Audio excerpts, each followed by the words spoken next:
यहाँ सतीश की छवि एक भगवानों के लोग मानते हैं उसको, यहाँ के लोगों भी वो उसमें अपना नेता मानते हैं सतीश यादव, वो सतीश यादव को मानते हैं। प्रत्येक युवा के एक मन में उनको बुद्धि कि बस 5 तारीख आ जाए और सतीश को विदाई हो जाए। मेरी आत्मा में तो सतीश बसता है। अगर मैं हनुमान हूँ तो अभी छाती फाड़ के अगर मेरी कोई देखोगे, आप डॉक्टर के पास ले जाके देख लो तो आप सतीश की तस्वीर अंदर काम करने वाला एक सतीश यादव है।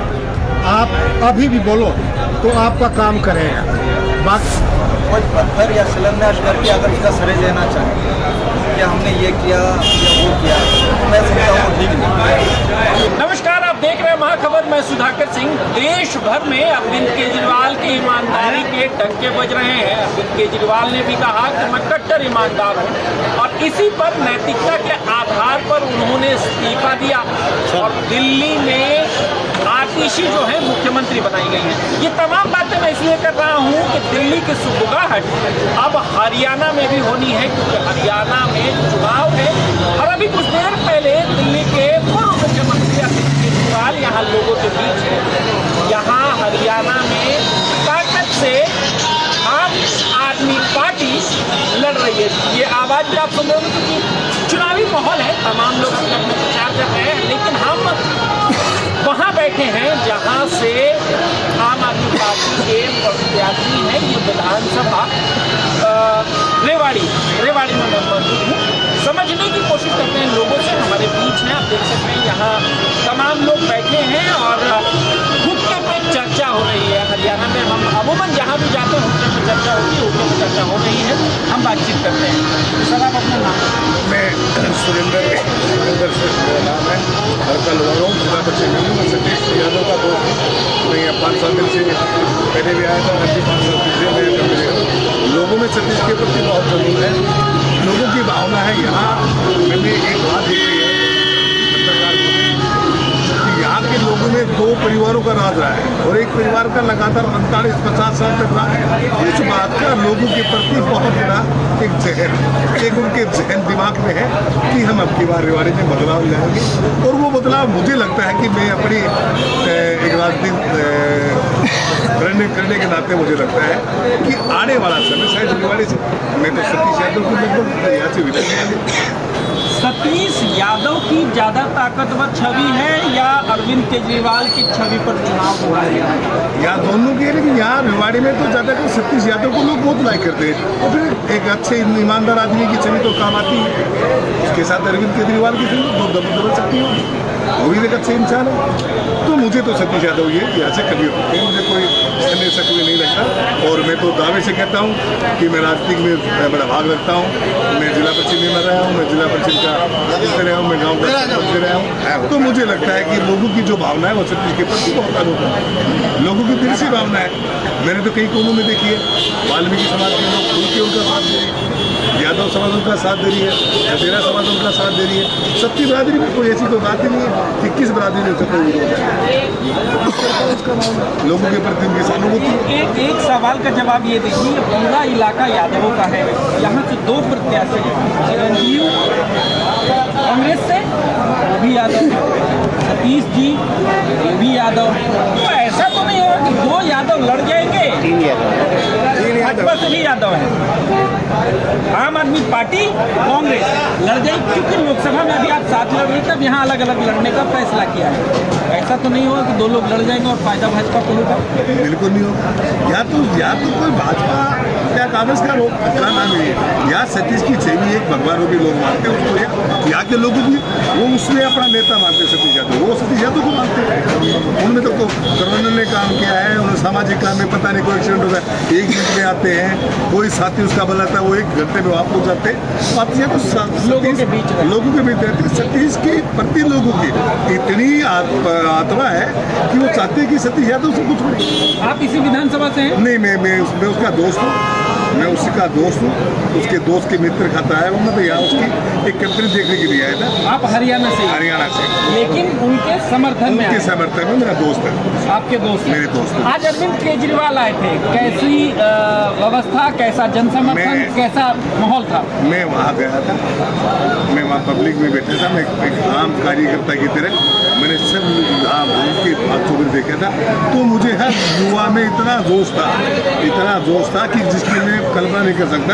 प्रत्येक युवा के एक मन में उम्मीद थी कि बस 5 तारीख आ जाए और सतीश को विदाई करें, ये उम्मीद थी। ठीक है, हम दूसरे लोगों से भी बात करते हैं। आप मुझे अपना नाम बताएं। जी, मेरा नाम है राजकुमार। राजकुमार जी, आपकी दिल में कौन है और किसको मतदान करेंगे? मेरी आत्मा में तो जी सतीश बसता है। अगर मैं हनुमान हूँ तो अभी छाती फाड़ के अगर मेरे कोई देखोगे, आप डॉक्टर के पास ले जाके देख लो तो आप सतीश की तस्वीर अंदर दिल में। तो अच्छा मुझे बताएं कि दिल में तो मिलेंगे सतीश, लेकिन क्या रेवाड़ी के तमाम लोगों के दिल में भी सतीश है या खाली आपके दिल में? सर, आपकी बात तो सभी के दिल में है। इस व्यक्ति के अंदर एक विशेषता है कि आप ये कहिएगा कि प्रधान जी मुझे आपसे काम है, मैं कब मिलूँ आपको? वो कहते नहीं, मेरे पास आने की आवश्यकता नहीं, आप मुझे बताइए काम क्या है, और वो काम फ़ोन पे करते हैं। जिस भी व्यक्ति में दुख परेशानी होती है तो चल के जाते कि आम आदमी को इनके पास आने की आवश्यकता नहीं, ये खुद उसके पास जाते हैं। हमारे साथ एक दो ऐसी घटना हुई है, जब ये हमें नहीं जानते थे, उस समय से बिगैर अनजान कतई बिल्कुल जानकारी नहीं, तब इन्होंने हमारे साथ दिया। जहाँ भी हमने इनको याद किया है, कोई भी पूरी विधानसभा क्षेत्र से कोई भी व्यक्ति, कोई भी बिरादरी हो, चाहे इसके साथी रहे हो नहीं रहे हो, पहले चुनाव लड़े, इन्होंने कभी किसी से ये नहीं बोला आपने मेरा मत दिया है, आप इस पार्टी में बिलोंग करते। सबसे बड़ी आप लोकल हैं, यहीं के हैं? मैं यहीं का हूँ जी, मेरा ये 3 किलोमीटर पे गाँव है, रेवाड़ी विधानसभा भी यही है। यही विधानसभा। अच्छा मुझे एक बात बताएं, जब यहाँ से किसान दिल्ली गए थे, अरविंद केजरीवाल ने उनकी सुरक्षा, उनकी व्यवस्था, पानी खाने सब की व्यवस्था करीब करीब की थी, उसका फायदा इस बार चुनावों में मिलेगा केजरीवाल को हरियाणा में? सर, पहली बात तो ये है कि रेवाड़ी विधानसभा तो आप क्लियर मान के चलिए, इसमें सतीश यादव का बहुत अच्छा प्रभाव है, और इसके साथ साथ केजरीवाल जी भी मिल रहे हैं। केजरीवाल जी मिलने से बढ़िया बिरादरी और समाज ये और हमारे अंदर मिल गए। और ये जो है कि जो किसान आंदोलन वाली बात है, किसान आंदोलन भी, उसके साथ साथ दिल्ली भी हमारे नज़दीक है, पंजाब भी हमारे नज़दीक है, तो जो शिक्षा की व्यवस्था, आपको याद होगा जब अमेरिका का राष्ट्रपति जब यहाँ आया था हमारे हिंदुस्तान में, तो उसकी मैडम जो है उसने ये कहा था कि मुझे अरविंद केजरीवाल के स्कूल दिखाइए आप, वो स्पेशल अरविंद केजरीवाल। और आज हिंदुस्तान की 2 मूलभूत आवश्यकता, शिक्षा और चिकित्सा, दोनों ही महंगी है। आप अपने से कंपैरिजन कर लीजिए, अगर किसी व्यक्ति की नॉर्मल कमाई है, 2 बच्चे हैं, तो श्योर है कि वो उन बच्चों की पढ़ाई पूरी करवा नहीं सकता। तो हिंदुस्तान की मूलभूत आवश्यकता है, दोनों पे केजरीवाल जी ने काम किया है। आपने शिक्षा और स्वास्थ्य पे बात की, एक सवाल मेरा भी ले लीजिए, इसी हरियाणा में टॉप पर बेरोजगारी भी है, ये मुद्दा होगा इस चुनाव में? सर जी, मैं आपको क्या बताऊं, मेरा रेवाड़ी विधानसभा का और मेरे गुड़गांव लोकसभा में मैं अगर रोने लग जाऊँ अब आपके सामने, तो लोग कहते हैं यार भावुक हो गया वोट के लिए राजनीति का। सच्चाई ये है कि एक हमारे राजा जी जिसको इस जनता ने पलकों पे बिठाया, सर माथे पे बिठाया, 4 बार विधायक और अब 6ठी बार सांसद बने, लेकिन इस इलाके की परवाह नहीं है। हमारे पूर्व में मंत्री रहे कैप्टन अजय सिंह यादव 2 बार इस इलाके की सरदारी ने उनके पिता को जिताया, 6 बार कप्तान साहब को जिताया, वित्त मंत्रालय तक उनको मिला, वित्त मंत्री रहे। पिछली योजना के अंदर 2019 के अंदर जब इस सरदारी ने, नरेंद्र मोदी जी ने रैली कर ली थी, मनोहर लाल खट्टर जी ने रैली कर ली थी, जेपी नड्डा जी रेवाड़ी आ गए थे, उस कंडीशन में भी इस रेवाड़ी विधानसभा की सरदारी ने कप्तान अजय सिंह यादव के बेटे को सर पे ताज सजाया। लेकिन क्या मिला हमें? मिला क्या? वो टूटी सड़कें, एक विकास का काम। अगर ये 5 विकास का काम मेरे को गिनवा दो, मैं आज कप्तान अजय सिंह की इस भरे सभा के अंदर जाऊँ। कोई काम नहीं हुआ, कुछ भी नहीं हो रहा साहब, कुछ भी नहीं हो रहा हो तो ये रोना ही नहीं आए। अगर होता तो आज ये रेवाड़ी किसी से कम नहीं होती।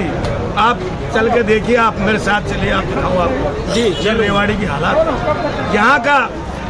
अब बेरोजगारी की बात करते हो, किसी भी बावल इंडस्ट्रियल एरिया है हमारे यहाँ, मानेसर है, चलो धारूहेड़ा है, ये हरियाणा कितना है? इतना ऐसा बना दिया कि लोकल बंदे को तो लेते ही नहीं है। 100 किलोमीटर के सराउंडल बल से बाहर होना चाहिए, सराउंड एरिया में नहीं होना चाहिए 100 किलोमीटर। ये पॉलिसियाँ बन गई। तो हमारे कमजोर नेता होते हुए कुर्सी का चिपकना जानते हैं। मेरी कुर्सी ना चली जाए, मेरा मंत्रालय ना चला जाए, अपना काम बनता, बाढ़ में जाए जनता। एक बार हमारे कप्तान साहब ने कहा था, छठी बार चुनाव लड़े, बोले जी विधायक आप बना दो, सीएम मैं बनूंगा। जनता पागल, रेवाड़ी विधानसभा की वोट दे। अब की बार कांग्रेस ने सीएम फेस नॉमिनेट नहीं किया है, बट उनके बेटे जी चिरंजीवी राव ने एक बात कह दिया कि एमएलए आप बना दो, डिप्टी सीएम मैं बन जाऊंगा। ये जनता को बरगलाने का काम किया। ये जनता इतनी इनकी भावनात्मक बातों में आ जाती है कि भाई अब की बार हमारा सीएम हो जाए, अब की बार हमारा डिप्टी सीएम हो जाए, जबकि होना कुछ नहीं है। जब कप्तान साहब का वित्त मंत्रालय छीना ना जी, तो कप्तान साहब को बिजली विभाग मिला, इन्होंने कुर्सी नहीं ली। सोनिया जी से 4 दिन मिलने के लिए रहे, सोनिया गांधी ने मिलने का समय नहीं दिया। और आखिरी पूछा कप्तान साहब कहाँ, बोले मैं तो अपने कार्यालय में। यार गप्पू प्रवृत्ति की नेता है, हमें रोना इस बात करता है। इस जिला की जनता 9 बार सर पे ताज सजा है, 9 बार मायना रखता है एक परिवार को, 9 बार। आज वो सीएम का पीएम पद के हकदार हैं, अगर अपने आप को पहचाने। ये तो मेमने हो रहे, मैं इनको मेमना कहूँगा जी। जैसे एक सिंगनी 2 शावकों को जन्म दे दिया, तो एक बच्चा चला गया उधर, एक मेमनो भेड़ो मेरा, ठीक है। अब वो भेड़ों की तरह घास फूस खाए, भेड़ों की तरह मैं शेर आया, उसने कहा कि पहचानो तो यार शेर पर जाती से। उन्होंने बोला नहीं भाई मैं तो बोला नहीं। उसने उसको पानी में परछाई दिखाई, तब उसको बताया। लेकिन ये तो लोग जागते भी नहीं है साहब। इस इलाके की सरदारी ने ताज सजा दिया। आज हिंदुस्तान में हमारे रेवाड़ी विधानसभा का नाम होता, ये लंदन होता, ये चंडीगढ़ से बढ़िया शहर होता, लेकिन पता नहीं। तो आपकी नाराजगी तो होनी चाहिए भाजपा से ना, सत्ता में भाजपा थी 10 सालों से, उसको लेकिन मैं एक बात बताऊं, आप पत्रकारिता में ये बहकाते क्यों हो कि पब्लिक को कि सरकार बीजेपी सरकार, क्या विधायक को विधायक कोटा नहीं मिलता? अगर विपक्ष का विधायक है तो उसको विधायक कोटा नहीं मिलता? बिल्कुल मिलता है। फिर उसमें कहने कौन सी बात है? अरे तो वो कह तो सरकार है जी, मान ली सरकार आपकी है, लेकिन मैं विधायक हूँ, आप मेरे को विधायक कोटा तो दे रहे हो। जो भी बनता है चाहे वो पक्ष में हो चाहे विपक्ष में हो, जो भी सांसद है, हरियाणा सरकार या भारत सरकार हर सांसद को सांसद कोटा देती है। आप अपने संसदीय क्षेत्र में लगाइए। तो खट्टर साहब से कोई शिकायत नहीं है, बस यहाँ बदलाव करना है, ऐसी कोई बात है? खट्टर साहब क्या करेंगे? वहाँ से पैसा तो लाने वाला चाहिए, हमारे नेतृत्व में दम तो होना चाहिए, जाके कहे। अब हमारे राव इंद्रजीत सिंह को देख लीजिए, पूरी 11 की 11 सीटें उन्होंने बीजेपी को दिलाई 14 में, ठीक है जी। लेकिन आज भी कैबिनेट मंत्रालय नहीं मिला है उनको तो पता नहीं दर्द होता है कि नहीं होता है। लेकिन साहब हमारी तो आत्मा रोती है कि हमने उनको राजा बनाया, उनको ताज सजाया, 6 बार के सांसद, और आज भी ऐसा डिपार्टमेंट है जिसको हिंदुस्तान की 97% जनता जानती नहीं है। तो क्या जरूरत थी राव साहब? कहते भैया मुझे नहीं चाहिए था कैबिनेट में। तो खट्टर साहब देख लो, आप पहली बार विधायक बने सीएम, पहली बार सांसद बने कैबिनेट मिनिस्टर। हमने ऐसा क्या बुरा कर दिया कि हमें हमारे नेता के लिए कैबिनेट मंत्रालय तक नहीं है? और वो क्यों नहीं है साहब? हमारा नेतृत्व कमजोर है, या हमारे अंदर तो आके ये कह देते कि भाई हम ये है हम वो है। लेकिन वहाँ पर ना जहाँ बोलने की जगह है ना, सरकार में, संसद में, विधानसभा में, वहाँ नहीं बोल सकते। इस बात से नाराज है साहब। हमें तो ऐसा नेता चाहिए, ऐसा नेता चाहिए जो कहे कि ये मेरे इलाके का हक है, ये मेरे रेवाड़ी विधानसभा का हक है, मुझे ये चाहिए ये ग्रांट। मेरा रेवाड़ी विधानसभा का एक युवा 10वीं पास है, 10वीं पास जैसी नौकरी मिले, 12वीं पास है, 12वीं पास जैसी नौकरी। तो रोजगार तो पूरे देश में नहीं है। मोदी जी ने कहा था 2 करोड़ रोजगार देंगे, एक रोजगार नहीं दे पाए साहब। जुमला तो कोई भी कर दो। अब आप 15 लाख भी आया था, आपके खाते में आया कि ना आया? ना, मेरे में तो नहीं है, आपके में आया होगा। मेरे खाते में आया। आप पार्टी के लोग हैं ना, पार्टी के लोगों को हो सकता है दिया गया। 15 लाख मेरे खाते में आए। मैं कार ले आया, तो उसका हिसाब भी देना होगा, ईडी आएगी। नहीं मैं तो कार ले आया। कार ले आए तो होंडा सिटी कार ले आया मैं तो। हिसाब किताब की लिया, हिसाब क्या दे? 15 लाख में होंडा सिटी ले आया, मामला खत्म। तो अब आप रोजगार के लिए, अब आप काम के लिए, अब आप स्वास्थ्य व्यवस्था के लिए सरकार से नैतिक रूप से नहीं पूछ सकते। 15 लाख दिया सरकार ने, 15 लाख दे दिया ना मेरे को, आपको नहीं मिला। मुझे नहीं मिला तो मैं सवाल पूछ रहा हूं आपसे। तो मैं तो दोष नहीं दे रहा जी। जी ठीक है। तो बात वहीं अटक गई। आप मुझे ये बताइए कि जुमला सत्ता में है और तमाम लोग दे रहे हैं, यहाँ भी सरकार रही 10 साल और अभी भी वो कह रहे हैं कि इस बार फिर जनता हमको प्यार करेगी, इस बार हम जीत कर आएंगे। मन में तो आप भी जीत जाओ, मैं भी जीत जाऊँ। मुझे ये बताएं कि आज अरविंद केजरीवाल की रैली थी, ऐसी रही रैली जितना लोग पहुंचे वहाँ वो वोट में तब्दील हो पाएगा। जो लोग पहुँचे हैं 100% लोग बदलाव चाहते हैं। रैली से हमें कोई मतलब नहीं है, हमें मतलब है हमारे गांव से, हमारे विकास से। लेकिन मैं आपको अभी ले चलूँगा, मेरे साथ में चलो। अभी जैसे शुरू हो जाओ, कोरोना काल से लेकर अब तक रोडों की हालत देखो। गांव के अंदर पानी का TDS 1600 TDS पहुँच रहे हैं। तो क्यों पहुँच रहा है, इसका कारण आप बताइए। मैं आपको बताना चाहता हूँ, आप एक पत्रकार हैं, आप हमारे से खोद करके पूछ रहे हैं, तो मैं आपको उस मौके पर लेके चलूँगा।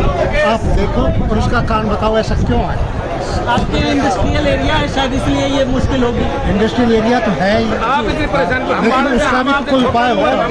उपाय है, सरकारी योजनाएं लगती हैं, जल मीनारें लगती हैं, सबको पानी सप्लाई दिया जाता है।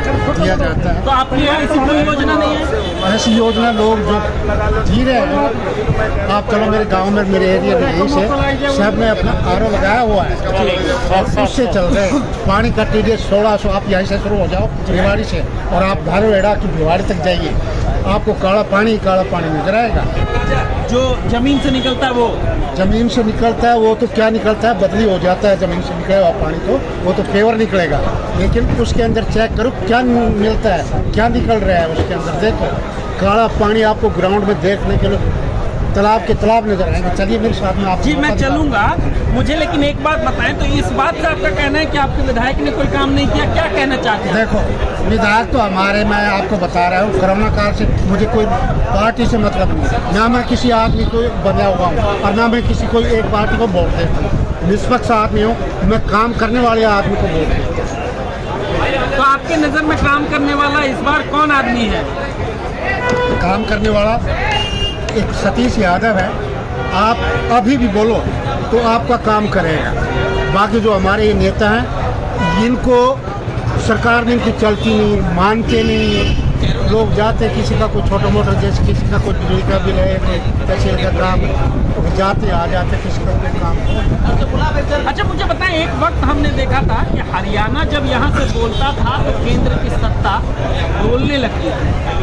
अब इसी हरियाणा की बेटियों के साथ जंतर मंतर पर अपमान होता है और एक आदमी नहीं बोलता, एक सरकार के लोग नहीं बोलते।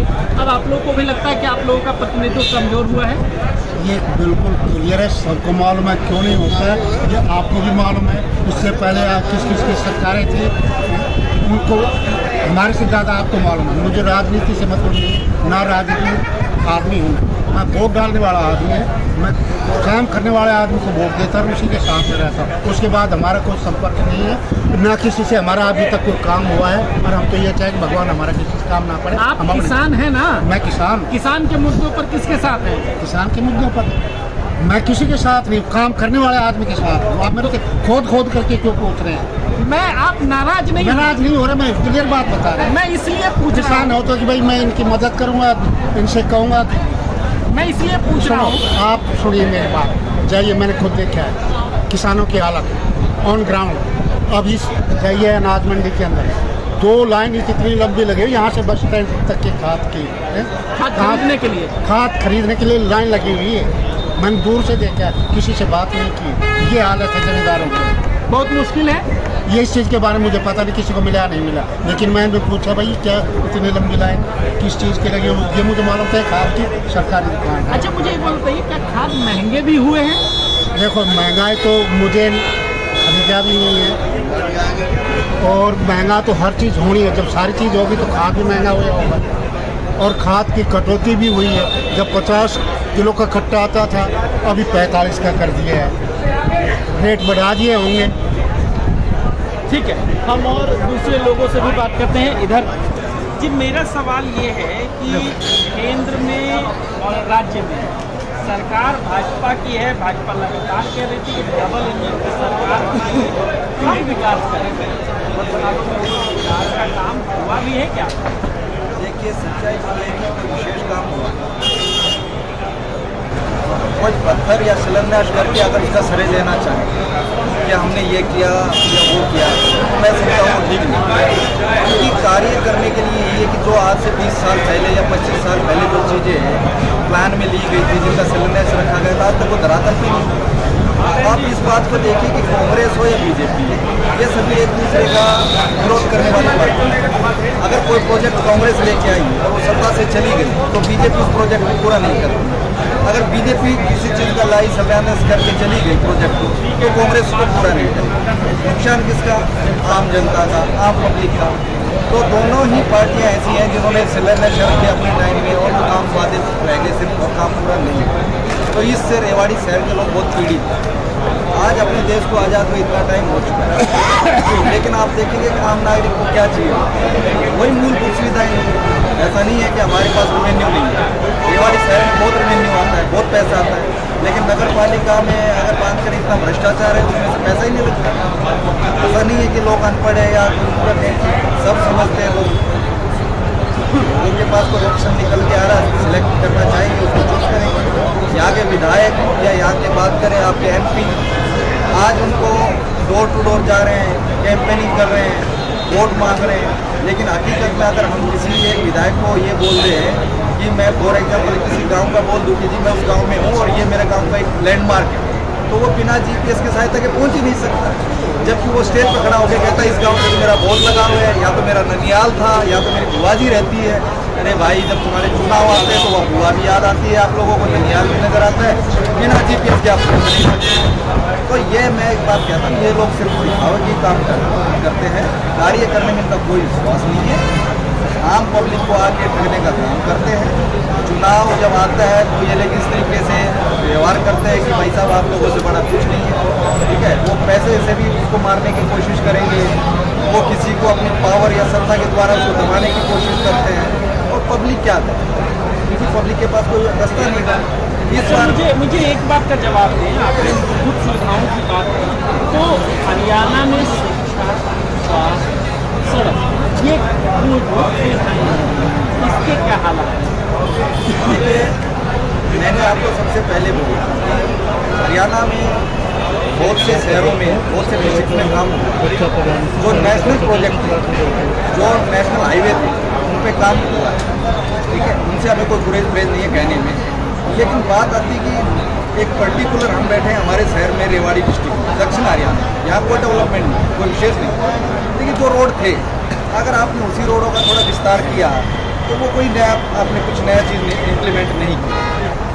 गति जो होती है किसी भी देश की या किसी भी व्यक्ति की जीवन में, बदलाव सिर्फ गति से आता है। सड़क पर मैंने बात किया था तो कई लोग बहुत नाराज हो गए, इसलिए कि उनका कहना था सड़कें तो बना दी, लेकिन हमसे अनाप शनाप टोल भी ले रहे हैं, तो हम तो उससे भी परेशान हैं। देखिए, मैं एग्जैक्ट आपको नहीं कह सकता। कल रात को मैं एक न्यूज़ चैनल था जिसका नाम मैं नहीं लेना चाहूँगा, नेशनल लेवल का था, उस पर मैं सुन रहा था कि हमारे पास में एक नेशनल हाईवे है जो जयपुर और दिल्ली को जोड़ने का काम करता है, तो वहाँ पे एक टोल टैक्स है, उसका कल मैं सुन रहा था कि करीब 85,000 करोड़ का टोल वो वसूल कर चुके हैं, ठीक है। आज तक उस रोड पे टोल हम लोग देने लगे, दक्षिण हरियाणा में आता है। तो ये तो सरकार की नीति है कि जब गवर्नमेंट उस पैसे को वसूल कर चुकी है तो उसको ख़त्म करना चाहिए, लेकिन कुछ निजी व्यापारियों को फ़ायदा उठाने के लिए और एक आम जन के ऊपर बोझ डालना, ये समझता हूँ मैं ठीक नहीं। ये सवाल जो है ये बहुत लाजिम है और उम्मीद है कि इस पर सरकारों को भी संज्ञान लेना चाहिए। इनका कहना था कि ये बात तय है कि सड़कें बनी हैं, ये बात तय है कि सड़कों के जाल बिछे हैं, लेकिन ये बात गलत है कि जो टैक्स वसूले जा रहे हैं, जो टोल टैक्स वसूले जा रहे हैं, टोल टैक्स वसूलने के बाद वो कंपनियां मुनाफे में चली जाती हैं, फिर भी वो टोल टैक्स हटाया नहीं जाता और पब्लिक का लगातार खून चूसा जा रहा है। हम दूसरे लोगों से भी बात करते हैं, आप बात करेंगे जी? आपको कुछ और कहना है? मेरे को कुछ बातें यही कहनी थी आपसे कि जो हमारा क्षेत्र है रेवाड़ी, 30-35 साल का मेरा जीवन यहाँ हुआ है। हम जब स्कूल में पढ़ने जाते थे 8वीं कक्षा में या 9वीं कक्षा में, तो साइकिल लेके एक सर्कुलर रोड है हमारे से, उसी पे हम मनोरंजन के लिए घूमने जाते थे कि कहीं जाते हैं पिकनिक मनाते हैं संडे, तो पिकनिक मनाने के तौर पे सिर्फ एक सर्कुलर रोड था, साइकिल लो और उस पर घूम के आ जाओ तो मन थोड़ा सा हो जाता है। आज 35 साल हो गए, अगर मेरे परिवार या मेरा बच्चा या मेरा रिलेटिव कोई आगे मुझे कहे कि आपके शहर में कोई ऐसी जगह है जहाँ पे 1 घंटा या 2 घंटा जाके इंटरटेनमेंट करें, मनोरंजन, वो व्यवस्था नहीं कर। अगर हम बात करें कि शहर के एक क्षेत्र ऐसा नहीं है जहाँ पे जल भराव इतनी पूर्व दशा है, इसका कोई डेवलपमेंट हमें नहीं चाहिए। कोई बड़े प्रोजेक्ट है, हमें चीज़ सिर्फ छोटी छोटी। आपने एक सवाल किया था स्कूल शिक्षा, अगर स्कूल शिक्षा पर बात कीजिएगा तो एक आम जन से आप बात करके देखिए, एक बच्चे का मिनिमम जो अगर बच्चा पढ़ रहा है अंडर 5th क्लास, उसकी 3000 रुपये फीस है। गवर्नमेंट स्कूल खत्म हो चुकी है, हरियाणा में एकदम खत्म हो चुका है, बिल्कुल खत्म है, बंद होते जा रहे हैं। अगर गवर्नमेंट ने कोई काम किया होता, इतना बड़ा इंफ्रास्ट्रक्चर, इतनी बड़ी प्रॉपर्टी गवर्नमेंट की है, पब्लिक के पैसे से बनी है, वो वेस्ट हो रही है। अगर आप बात करें, हमारे पास भी एक स्कूल बना था सेक्टर 4 के अंदर, गर्ल्स कॉलेज स्कूल बनाया था, आज तक वो बंद पड़ा है, उसको धरातल पर नहीं उतारा गया। डिफेंस अकेडमी बनाई गई थी हमारे नियर बाई, ये तिनोला करके एक जगह है, 25 साल हो गए लगभग, आज तक उस पर कोई काम नहीं। ये तय आपको ही करना है, क्योंकि देश में कई सारी स्कूलों की बात करें तो उत्तर प्रदेश में कई सारी सरकारी स्कूलों को धीरे धीरे खत्म किया जा रहा है। आप सब जानते हैं कि शिक्षा का प्राइवेटाइजेशन किया जा रहा है, उस संदर्भ में सरकारी स्कूलों को कमजोर किया जा रहा है। आप ये तय करें कि आप किस तरफ खड़े हैं, प्राइवेटाइजेशन की तरफ या जो सरकारी सुविधाएं हैं उसका समृद्धिकरण होना चाहिए। आप क्या सोचते हैं, हमें कमेंट सेक्शन में जाकर जरूर बताएं। बने रहे महाखबर के साथ, मैं सुधाकर सिंह, धन्यवाद।